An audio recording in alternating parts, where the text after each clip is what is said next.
In this chapter, we have already discussed about gel electrophoresis.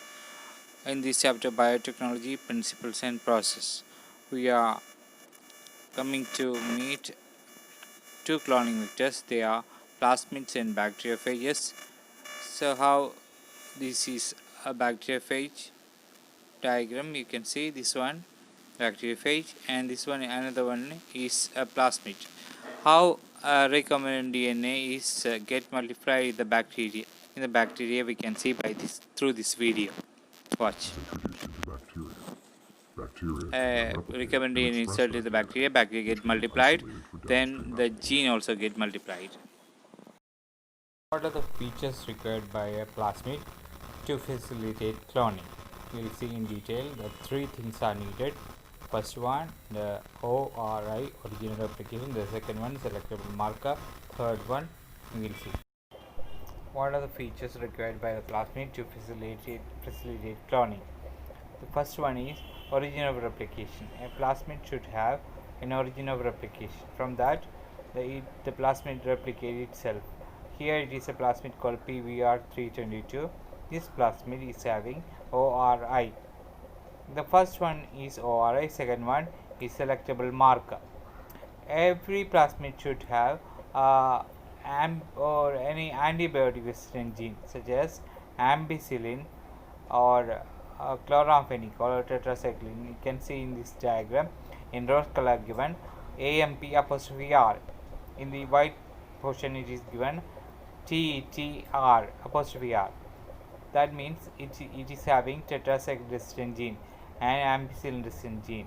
So that a plasmid may contain antibiotic resistant gene such as tetracycline resistant gene or ampicillin resistant gene. If a plasmid contains ampicillin resistant gene, then it cannot be killed by that antibiotics. Or if a plasmid contains tetracycline resistant gene, then it cannot be killed by tetracycline antibiotics. Suppose a bacteria does not have any plasmid, then it can be killed easily. If you are putting in any antibiotic, then that bacteria get killed. So we can select the bacteria by identifying. Now we are going to watch one video in which some bacteria is having some antibiotic resistant gene. They are getting protected, and those who do not have any plasmid are getting killed. Some bacteria are in this video.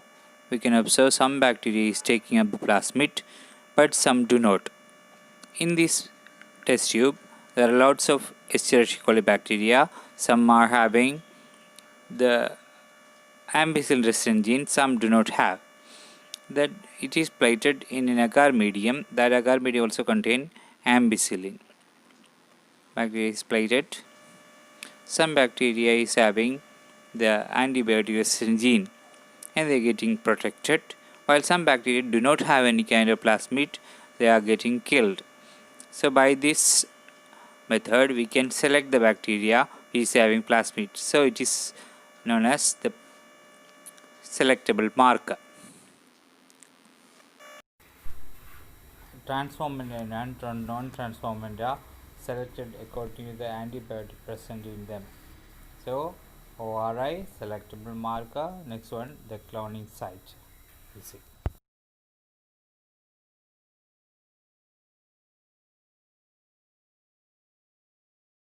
A plasmid should have only one cloning site.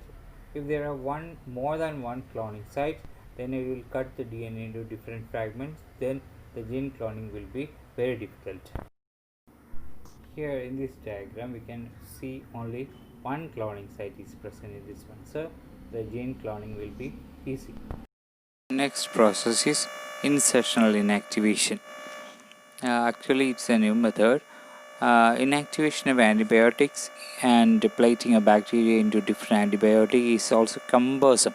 So in order to avoid that one, a new selectable marker have been developed that differentiate recombinant and non-recombinant from the ability to produce a particular color. Chromogenic. What is the meaning of chroma? Chroma means color and genic means to develop. So color developing is a method. that is used in this one.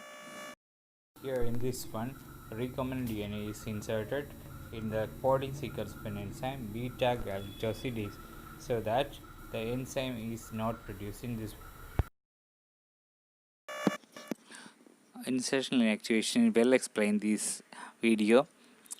Two plasmids are present in this video. First one, a blue colored gene is there, that is active actually.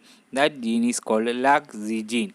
In the second plasmid, DNA is inserted from outside. It's a new DNA. It is green in color. So the blue gene, that is LAG-Z gene, is inactivated. That is called insertional inactivation. What is inserted? New gene is inserted, so that gene is inactivated. So insertion. If these two plasmids are incorporated into bacteria, the first plasmid produce beta galactosidase, the second one do not. Suppose we are plating this one in a petri dish containing X-gal, then the first bacteria produce beta galactosidase, it reacts with beta galactosidase and produce blue color colony, and the second one do not produce any beta galactosidase, and so that it appears as white. So here the color or chromogenic substrate gives as a selectable marker.